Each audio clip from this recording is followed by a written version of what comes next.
नमस्कार, बहुत स्वागत है आपका। न्यूज स्टेट देख रहे हैं आप। मैं हूं आपके साथ शिखा राणा। देखिए, आज बात करेंगे होलाष्टक को लेकर। होलिका दहन से ठीक 8 दिन पहले होलाष्टक की शुरुआत हो जाती है।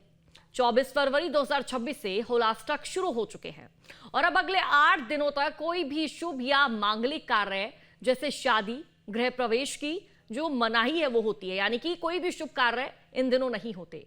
इस अवधि को बेहद अशुभ माना जाता है क्योंकि मान्यता है इन दिनों लोगों के जीवन में बाधाएं और नकारात्मक प्रभाव पड़ जाता है और इस दौरान शादी, सगाई, मुंडन, गृह प्रवेश, नया काम शुरू करना या कोई भी शुभ कार्य करना अच्छा नहीं होता है, यानी कि कोई भी आप शुभ चीज की शुरुआत नहीं कर सकते हैं। माना जाता है कि होलाष्टक का विशेष महत्व होली यानी कि होली का त्योहार और अष्टक यानी कि उससे पहले के 8 दिन होता है और इन 8 दिनों में लोग शुभ कामों से दूरी बनाते हैं और होलिका दहन की तैयारियां शुरू कर देते हैं।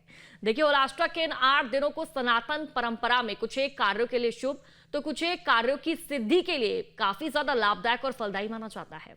और आज इसी विषय पर चर्चा करेंगे। हमारे साथ खास मेहमानों का पैनल जुड़ चुका है, उनका भी परिचय आपसे करवा देती हूँ। सबसे पहले मैं आपका परिचय करवाती हूँ रेणु पंचाल जी से, जो कि ज्योतिष आचार्य हैं। इसके आगे भी हमारे साथ खास मेहमान जुड़ेंगे, उनका भी परिचय आपसे करवाऊंगी। हमारे साथ स्वामी दिव्यानंद महाराज जी, जो कि हिंदू धर्मगुरु हैं, वो भी जुड़ चुके हैं। आप दोनों मेहमानों का बहुत बहुत स्वागत है न्यूज स्टेट पर। रेणु जी, आपसे शुरुआत करते हुए, रेणु जी आपसे मैं समझना चाहती हूँ कि होलाष्टक आखिरकार होता क्या है। देखिए, 24 फरवरी से इसकी शुरुआत हो चुकी है और आगे आने वाले दिनों तक, यानी कि जब तक होली नहीं आ जाती, होलिका दहन तक ये चलेगा। क्या इसकी मान्यता है, क्यों ये लगता है, क्या इसमें अच्छा होता है, क्या अशुभ होता है? देखिए, होलाष्टक जो होता है होली के 8 दिन पहले से शुरू होता है और होली के दिन पूर्णिमा तक रहता है। अब चूंकि होलाष्टक जो है प्रहलाद भक्त प्रहलाद जो है उनको जो 8 दिन तक बहुत प्रताड़ना जो दी गई उनकी परीक्षा के पहले, तो वो जब उनको जलाने से पहले, उनको होलिका दहन करने से पहले 8 दिन तक पूरे गांव वालों को भी प्रताड़ित किया गया। इस कारण से जो होलाष्टक है ये भारत में मान्य है और इसलिए माना जाता है कि होली के 8 दिन पहले तक कोई शुभ कार्य नहीं करना चाहिए। तो 8 दिन पहले से लेके तो जो है होली के दिन तक कोई शुभ कार्य नहीं होता है। मतलब हवन, पूजन, कोई भी मांगलिक कार्य या फिर जैसे गृह प्रवेश या जो है नया कार्य, कोई वाहन खरीदना हो, घर खरीदना हो, या इस प्रकार के कोई भी शुभ काम जो है होलाष्टक में नहीं किए जाते। शादी, ब्याह, सगाई या फिर किसी चीज का टोकन हमको देना हो, कोई अमाउंट देना हो, कुछ हम खरीद रहे हो नई चीजें, वो हमें होलाष्टक में नहीं करना चाहिए। तो मतलब रेणु जी, इन 8 दिनों तक जब तक ये होलाष्टक चलेगा कोई भी शुभ कार्य नहीं होंगे, ना ही गृह प्रवेश होगा, ना ही शादी होगी, ना ही मुंडन होगा। तमाम जो शुभ कार्य है वो नहीं होते। ठीक है, आऊंगे आपके पास स्वामी जी, दिव्यानंद जी, आपका रुख करते हुए।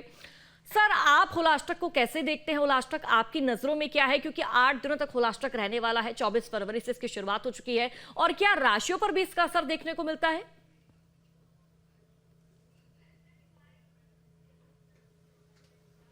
सबसे पहले तो बहुत पूरे देशवासियों को, आपको जितने लोग देख सुन रहे हैं, एक नया परिवर्तन।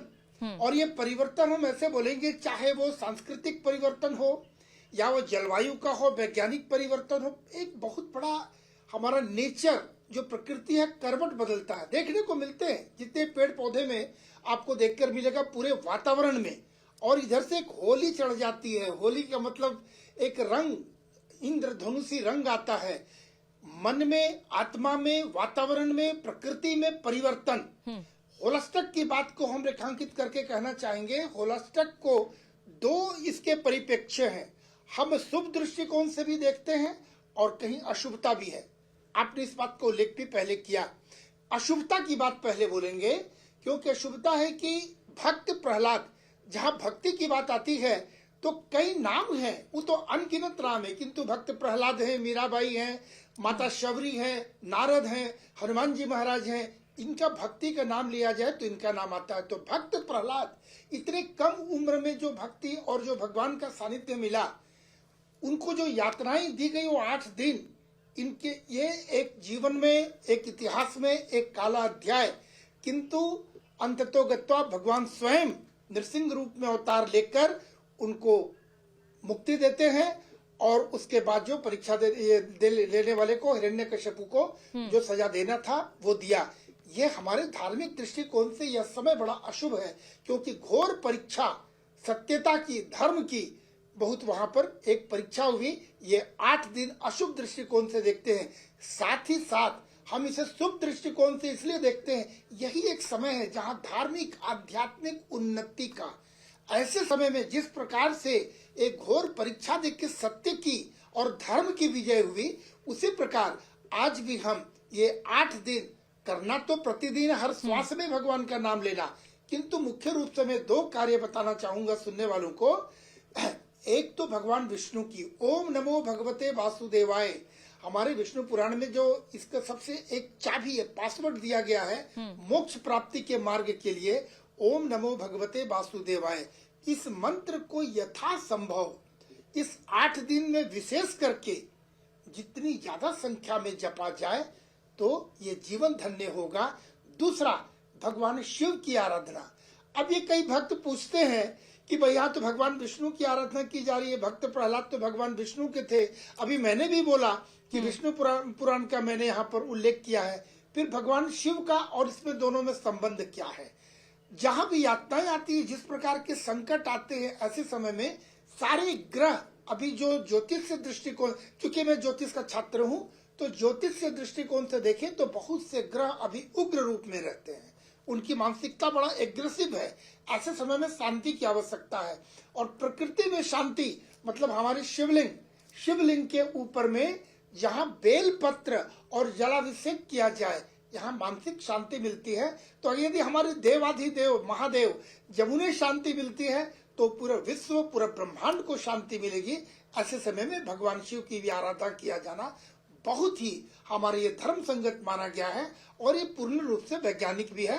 बाकी चर्चाएं तो हो चुकी हैं कि किसी भी शुभ मांगलिक कार्य को करना भी वर्जित माना गया है, किंतु जप तप विशेष रूप से इसमें किया जाना बहुत ही शुभ फलदायी है, किंतु अनुष्ठान को छोड़कर। जी बिल्कुल, यहाँ पर जिस तरह से आपने स्वामी दिव्यानंद जी जानकारी दी कि भगवान की पूजा करनी चाहिए 8 दिन, क्योंकि कहीं ना कहीं ये कहा जाता है हिंदू मान्यता के अनुसार शुभ कार्य इस दौरान नहीं होते, यानी कि 8 दिन तक कोई शुभ कार्य नहीं होंगे। और अगर किसी की कोई भी मनचाही इच्छा है, अगर वो भगवान की श्रद्धा में, उनकी भक्ति में लीन हो जाएगा इन 8 दिनों, तो उस व्यक्ति को वो जो फल है वो जरूर भगवान देंगे। आऊंगे आपके पास, हमें डॉक्टर करिश्मा कौशिक जो कि हिंदू धर्म गुरु हैं वो भी हमें ज्वाइन कर चुके हैं। आपका भी मैम बहुत बहुत स्वागत है न्यूज स्टेट पर। डॉक्टर करिश्मा जी, आपसे मैं समझना चाहूंगी, देखिए हिंदू या फिर यूं कहे कि सनातन मान्यता के अनुसार जो ये चल रहा है होलाष्टक जो शुरू हो चुका है, इसका महत्व अलग ही होता है। ये आप समझाइए कि हिंदू मान्यता और सनातन धर्म में इसका क्या महत्व है, इसके साथ ही कौन से कार्य ऐसे हैं जो नहीं करने चाहिए होलाष्टक के दौरान, और कौन से कार्य ऐसे हैं जो करने चाहिए होलाष्टक के दौरान। देखिए, सबसे पहले तो होली की बहुत बहुत शुभकामनाएं, क्योंकि होली की शुभकामनाएं इसलिए क्योंकि होलाष्टक से एक होली की तरफ आगमन हो जाता है। और होली से 8 दिन पहले के जो ये दिन होते हैं, अगर हम इन दिनों में देखें तो आप देखेंगे बहुत सारी चीजें जो होती है ना उथल पुथल में आ जाती हैं। कहीं लड़ाई, कहीं झगड़ा, कहीं क्रोध, कहीं बहस, कहीं विवाद, तो ऐसी चीजें हो जाती हैं। तो ये क्यों होता है? क्योंकि कहते हैं कि जो ये होलाष्टक होते हैं, यानी होली के 8 दिन पहले के दिन, तो ये दिन जो होते हैं इसमें ग्रहों का प्रभाव जो है वो बहुत ज्यादा उग्र हो जाता है। अब क्यों हो जाता है? क्योंकि जो हमारे ग्रह हैं वो बहुत ज्यादा नकारात्मक प्रभाव देना शुरू कर देते हैं और वो बहुत ज्यादा उग्र हो जाते हैं, जिस वजह से जो ऑलरेडी ज्योतिष में जो है पापी ग्रह माने गए हैं, जैसे राहु है, शनि है, तो इस तरह के जो ग्रह माने गए हैं वो ऑलरेडी इतने ज्यादा उग्र हो जाते हैं कि कलह होना बहुत यहाँ पे संभव बन जाता है। दूसरी चीज जो है, इस समय पे लोग आपस में ही विवाद में लड़ पड़ते हैं, जो चीज नहीं भी बोलनी होती वो बोल देते हैं, क्योंकि सारे कहते हैं ना उल्टे सीधे काम हो जाना। इसलिए कहते हैं कि जब ग्रह उग्र प्रभाव में होते हैं तब आपको कोई भी मांगलिक कार्य नहीं करना चाहिए। इस समय पे कोई भी अगर आप गृह प्रवेश, मुंडन, रिश्ता पक्का या लग्न लिखवा रहे हैं तो वो चीजें नहीं होनी चाहिए। और इसके साथ साथ इस समय पे जो है सिर्फ और सिर्फ अपनी आत्मचिंतन होना चाहिए। अपना आप जो है ध्यान अगर करते हैं तो वो बहुत ज्यादा अच्छा रहता है, क्योंकि ये जो समय है ना, देखिए अभी हमारे एक पैनलिस्ट ने बताया था कि बहुत सारी कथाएं बताई थी, जैसे हिरण्यकश्यप जो है इस समय पे बहुत ज्यादा प्रहलाद के ऊपर अत्याचार कर रहे थे और प्रहलाद इस समय पे बहुत कष्ट में थे। उनके कष्ट इतने ज्यादा थे, मगर फिर भी वो अपने सिर्फ मुख पे नमो नारायण, ओम नमो नारायण, सिर्फ ये मंत्र का जाप कर रहे थे, जिसकी वजह से उनके कष्ट सारे समाप्त हो गए। तो आप ये देखिए, जब इतने बड़े बड़े कष्ट समाप्त हो जाते हैं, तो अगर हम इस दौरान अपनी आत्म शुद्धि के लिए अपने सारे कार्य जो पूरे हों आगे चल के, और जो भी बाधाएं हैं वो समाप्त हो, तो इसके लिए अगर हम नारायण जी की उपासना, ओम नमो नारायण या ओम नमो भगवते वासुदेवाय मंत्र का जाप करेंगे, तो बहुत अच्छा रहेगा। और जैसे कि भगवान शिव की अगर हम बात करें, तो कहते हैं इसी दौरान जो है कामदेव ने फूलों का तीर जो है भगवान शिव के हृदय पे चला दिया था, जिस वजह से कामदेव भस्म हो गए थे। तो इस समय पे अपने अंदर का जो काम है वो भी शांत करके जो है भगवान शिव की आराधना करनी चाहिए, ताकि जीवन में जो भी कष्ट आपको मिल रहे हैं या जो भी आपकी लाइफ में हर्डल्स आ रहे हैं, उन सारी परेशानियों से आपका छुटकारा मिल जाए। इसके अलावा इस समय पे कहते हैं कि आप जो होली का दहन होता है, तो इस समय पे जो भी आपके ऊपर चीजें आपने बांध रखी होती है, धागे बांध रखे होते हैं, मोली बांध रखी होती है, किसी ने गले में, पैर में, हाथ में धागे बांध रखे होते हैं, तो ये धागे उतार करके आपको होलिका दहन की अग्नि में डाल देने चाहिए, ताकि जो भी नेगेटिविटी है वो सारी वाइप आउट हो जाए। और इस समय पे खास तौर से ये तो हमें करना ही चाहिए, मगर इस समय पे जो है गंगा जल का छिड़काव घर में शाम के समय में लौंग और कपूर और साथ साथ तेज पत्ता जो होता है उसको डाल करके, पीली सरसों डाल करके, कपूर जला करके उसकी धूनी दिखानी चाहिए। अगर आप ये नहीं कर सकते हो तो गऊ का जो उपला होता है, जिसको हम कंडा कहते हैं, वो जला करके आप कपूर के साथ उसका धुआं दे।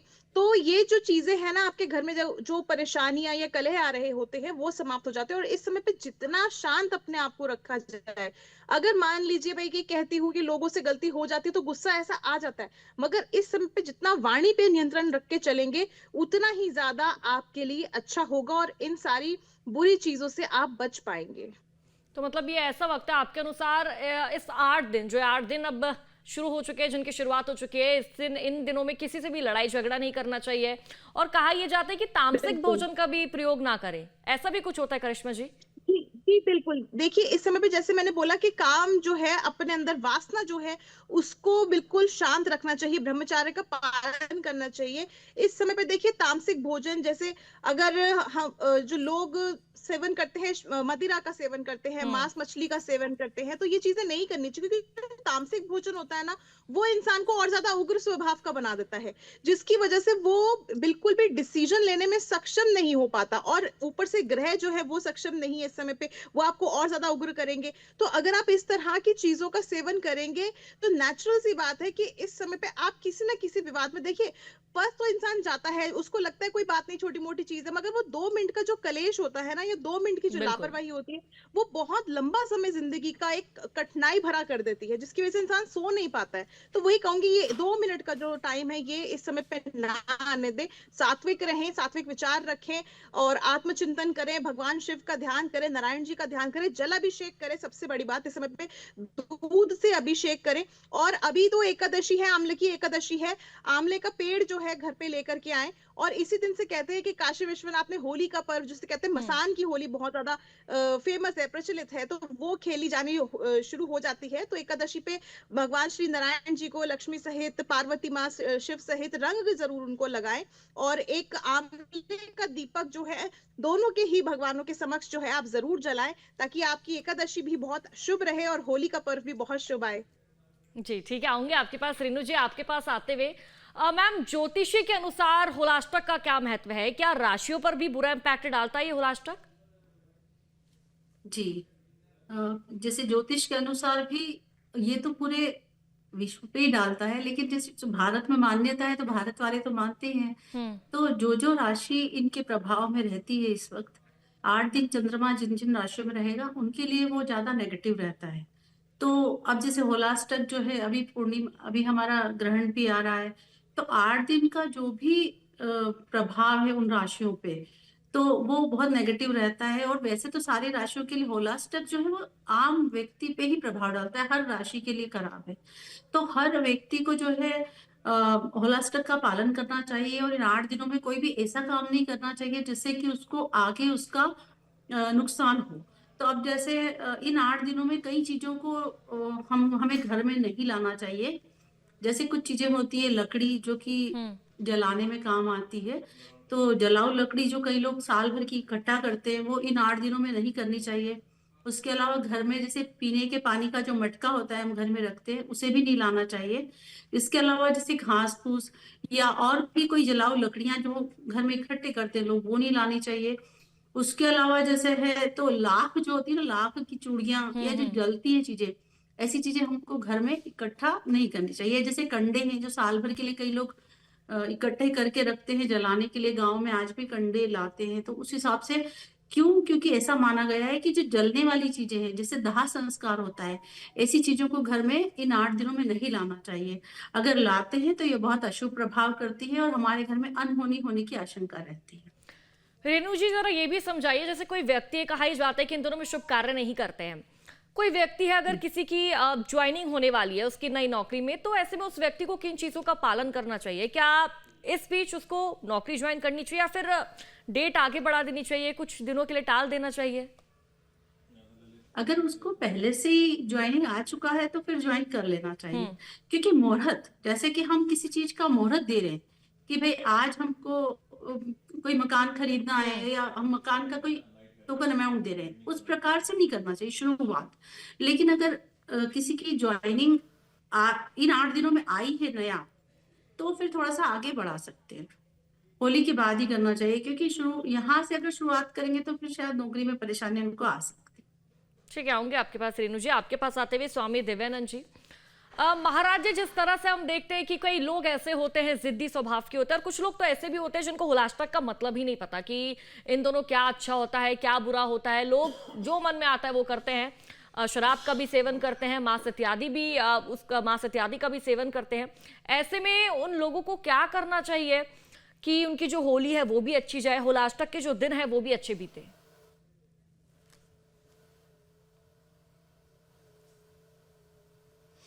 देखिए, 2-3 पक्ष है, सभी के अपने संस्कार होते हैं, अपने प्रारब्ध होते हैं, प्रारब्ध के हिसाब से भी संस्कार पड़ते हैं। किंतु आज के समय में भारत देश जिस प्रकार से अभी एक नए नव भारत के नव निर्माण के लिए भी हम सभी लगे हैं, और अभी एक बहुत अच्छी बात है, कलयुग में एक नई चीज देखने को मिला। हम पूरे देश भर में घूम घूम कर हम काम करते हैं सनातन के लिए, तो एक कुछ वर्षों से एक बड़ा हर्ष का विषय है।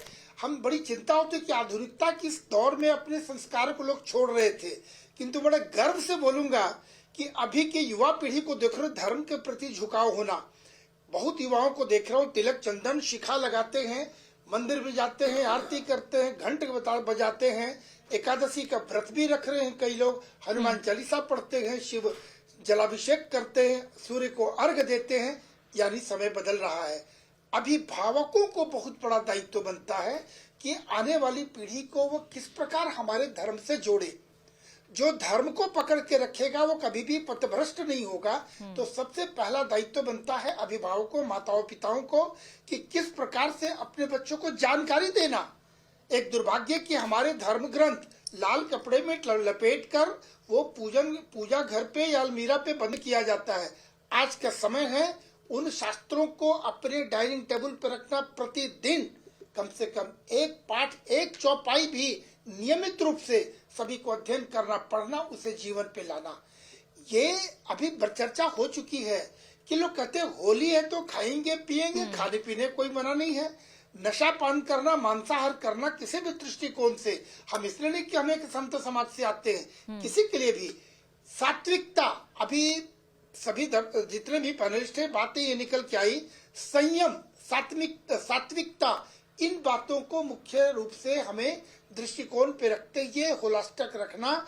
और नए संवत का आरंभ होना है तो नया साल मेरा कैसे हो उसको मानसिक रूप से तैयारी करना, ताकि हम नए वर्ष में जब प्रवेश करेंगे तो सब कुछ हमारा शुभ हो। और उस शुभता के लिए हमारा मन, हमारा शरीर, हमारी आत्मा ये शुद्ध पवित्र होना चाहिए, तभी हम शुद्धता की ओर प्रवेश कर पाएंगे। इसीलिए सबसे पहले तो हमें तैयारी करनी है कि एक शुभता की ओर, एक नए वर्ष की तरफ हम प्रवेश करने जा रहे हैं, हमें भी शुभ होना है। और ये देखेंगे कल सुबह तो नशा उतर जाएगा, कहीं चोट के दाग भी मिलेंगे। तो वैसे लोगों को बोलना चाहूंगा बड़ी आदर पूर्वक कि वो नशा नहीं, एक आध्यात्मिक नशा में आए, वो नशा तो कभी उतरेगा भी नहीं और कोई पैसे लगाने की आवश्यकता भी नहीं है। और ऐसा नशा लग गया राम नाम का नशा, तो फिर कहना ही क्या, तो फिर बेड़ा पार हो जाएगा। हमेशा स्मरण रखना चाहिए कि मानव योनि में हमें भगवान ने 84 लाख योनि के बाद इस योनि में हमें डाला है, और मनुष्य तन ही मोक्ष का द्वार है, और इन क्रियाओं के ही माध्यम से हम मोक्ष की प्राप्ति कर सकते हैं। काम, क्रोध, लोभ, मत्सर, इस सठ दोष में इतना न फंस जाएं कि जो मुख्य उद्देश्य हमारी इस यात्रा का हम उसे भूल जाएं और पथभ्रष्ट होकर पुनः फिर उसी। बिल्कुल स्वामी जी, अगर किसी व्यक्ति को नशा करना है तो वो भक्ति का नशा करे, श्रद्धा का नशा करे, भगवान का नशा करे। ये नशा ऐसा नशा है जो कि कहीं ना कहीं आने वाले दिनों में फल भी देगा इंसान को। आऊंगे आपके पास करिश्मा जी, आपका रुख करते हुए। मैम, ये कहा जाता है कि होलाष्टक के समय, या फिर यूं कहे कि होली के शुरुआती दिनों में, जब से होली की स्टार्टिंग हो जाती है, जो तंत्र क्रिया है वो काफी ज्यादा एक्टिव हो जाती है। और कहा यह भी जाता है कि जब कोई भी व्यक्ति घर से बाहर निकलता है तो काफी सोच समझकर ध्यानपूर्वक निकले। रोड पर कुछ भी सामान पड़ा हुआ है, क्योंकि लोग जादू टोना करके छोड़ देते हैं, तो उस पर पैर ना आपका पड़े गलती से भी, या फिर आप कोई भी खुशबूदार परफ्यूम, इत्र जैसी चीजें ना लगाएं। जो गलत एनर्जी है वो कहीं ना कहीं अट्रैक्ट हो जाती है। ऐसा भी कुछ होता है? देखिए, जब हम तंत्र की बात करते हैं ना, तो इसमें बहुत सारी चीजें आ जाती हैं, और केवल होलाष्टक का ही समय नहीं, तंत्र जब किया जाता है तो आप अगर इन चीजों का प्रयोग करते हो, मान लीजिए आप शमशान घाट के पास से या कब्रिस्तान के पास से रात में निकल रहे हैं परफ्यूम लगा करके, तो चाहे वो होलाष्टक हो चाहे वो नॉर्मल डेज हो, वो कहीं ना कहीं प्रभावी रहेगा ही रहेगा। इसीलिए बहुत सारी आपने सुना भी होंगी ये बातें कि अगर हम शमशान घाट या कब्रिस्तान जा रहे हैं तो वहां पे एक पीछे की तरफ सिक्का फेंक करके आना चाहिए और पीछे मुड़ के नहीं देखना चाहिए, कोई आवाज लगाए तो नहीं रुकना चाहिए। मगर क्योंकि इस समय पे, जैसे मैंने कहा था कि जो प्रभाव होता है ग्रहों का वो बहुत ज्यादा उग्र हो जाता है, और जो हमारा राहु ग्रह होता है वो कहीं ना कहीं भ्रमों का ग्रह, यानी कि भ्रम देना, डराना, और लोगों को ये ऐसा फील कराना कि भूत प्रेत आपके पास है। तो ये चीजें बहुत ज्यादा लोगों को इस समय इसीलिए ज्यादा फील होती हैं। अब दूसरी चीज यहाँ पे अगर हम बात करें इन दिनों में, हाँ बिल्कुल, इन दिनों में कहा जाता है कि आप जो है कहीं पर भी बाहर जा रहे हैं तो ज्यादा परफ्यूम ना लगा के जाए, ज्यादा जो है मतलब इस समय पे किसी के हाथ से खाए ना, और वैसे भी नहीं खाना चाहिए, मैं यही कहूंगी, क्योंकि एनर्जी इसका बहुत मैटर होता है। जब आप किसी से कुछ भी खाने को लेते हैं तो उसकी एनर्जीज भी आपके साथ आती है, खासतौर से नमक। तो इस दौरान तो वैसे भी नहीं करना चाहिए, और वैसे भी होलाष्टक के अलावा भी नहीं करना चाहिए। तो ये चीजों का ध्यान रखना आवश्यक है। हाँ, यहाँ पे मैं जरूर कहूंगी कि अगर आप बाहर जा रहे हैं तो थोड़ी सी जो पीली सरसों होती है वो अपनी चुन्नी में या आप हैंकी में 2-4 दाने रख के लेके जाएं, और घर में घुसने से पहले उसको बाहर ही फेंकाएं। और उसके बाद घर में जब आप आते हैं हाथ मुंह पैर धो करके, नमक से, खास तौर से इस दौरान जो है नमक का ज्यादा से ज्यादा प्रयोग करें, और इस दौरान जो है हाथ मुंह पैर धो करके आप जो है नमक के पानी से अपना, उसके बाद अपने कपड़े पूर्ण रूप से बदलने के बाद अपने बिस्तर पर बैठे, क्योंकि जब आप बिस्तर पर बैठते हैं तो बाहर की कई एनर्जीज जो है आपके बिस्तर में आ जाती है, और वही एनर्जीज आप सुबह भी उठते हैं लेते हैं, वही एनर्जीज से आप चलते हैं। तो लोग कहते हैं बहुत ज्यादा ब्लॉकेज लग रही है, बहुत ज्यादा हैवीनेस लग रही है। तो ये सारा खेल जो होता है ना, ये एनर्जीज का होता है। मगर इस दौरान खासतौर से बच्चों को बहुत ज्यादा सावधान रहना चाहिए, जो गर्भवती महिलाएं हैं उनको सावधान रहना चाहिए, और साथ साथ जिन महिलाओं को इस दौरान महावरी हो रही होती है उन महिलाओं को सावधान रहना चाहिए, क्योंकि ये जो होली है ना, ये वाली जो 2026 की होली है, इस होली पे ज्यादा ध्यान देने की आवश्यकता है, क्योंकि इस होली पे पूर्ण चंद्र ग्रहण भी लग रहा है, जो कि भारत में नजर आ रहा है, और इसका सूतक काल भी मान्य होंगे। तो इसीलिए इसका प्रभाव कहीं ना कहीं आपके ग्रहों पे, आपके ऊपर, आपकी एनर्जीज के ऊपर जरूर देखने को मिलेगा। तो मैं यही कहूंगी कि आप इस साल, वैसे तो होली पे सावधान बरतनी चाहिए, मगर इस साल जो है आप सावधानी ज्यादा बरतें, और साथ साथ जो है जब भी आप घर से बाहर जा रहे हैं पीली सरसों अपने साथ जरूर रख के लेके जाएं। ठीक है, रेणु जी आपके पास आते हुए, रेणु जी आपसे मैं समझना चाहूंगी, हम ये देख रहे हैं कि कई ऐसी राशियां हैं जिन पर इसका इम्पैक्ट पड़ रहा है होलाष्टक का, लेकिन क्या चंद्र ग्रहण का इम्पैक्ट भी होलाष्टक पर पड़ रहा है? हाँ बिल्कुल, ये जैसे अभी जो होलाष्टक है वो वृषभ, मिथुन, कर्क और सिंह राशि तक रहेगा। तो अब इन चारों राशियों के लिए जो है होलाष्टक भी खराब है और ये होली भी खराब है। अब जो ग्रहण है वो सिंह राशि पर पड़ रहा है पूर्वा फाल्गुनी नक्षत्र में। तो इसमें क्या है कि ग्रहण होने से उस राशि वालों के लिए तो खतरनाक है, साथ में कर्क और कन्या राशि भी इसमें शामिल हो जाते हैं, क्योंकि एक राशि आगे और पीछे उसका ग्रहण का असर ज्यादा होता है। तो इस प्रकार से काफी राशि पे, अब चूंकि वो सिंह राशि पर रहेगा तो सामने की जो कुंभ राशि है उसके लिए भी नेगेटिव रहेगा, उस पे भी काफी, क्योंकि ग्रहण का असर जो है 3 महीने तक रहता है। तो अब जब ग्रहण होगा तो इन राशियों को बहुत प्रभावित करेगा ठीक है। और नेगेटिविटी दे सकता है, कोई पुराना काम ठीक है छूट रीनू जी, सकता है। मतलब राशियों पर भी कहीं ना कहीं इम्पैक्ट पड़ रहा है होलाष्टक का, इसके साथ साथ चंद्र ग्रहण का भी। आप सभी मेहमानों का बहुत बहुत शुक्रिया चर्चा में शामिल होने के लिए, हमारे दर्शकों तक महत्वपूर्ण जानकारी पहुंचाने के लिए। आपके मोबाइल पर तुरंत आएगी ब्रेकिंग न्यूज, स्क्रीन पर सबसे पहले दिखेगी बड़ी खबर, देश दुनिया की हर खबर एक जगह। अब आपके मोबाइल पर तुरंत फटाफट इंस्टॉल कीजिए न्यूज नेशन ऐप और रखिए खुद को अपडेट।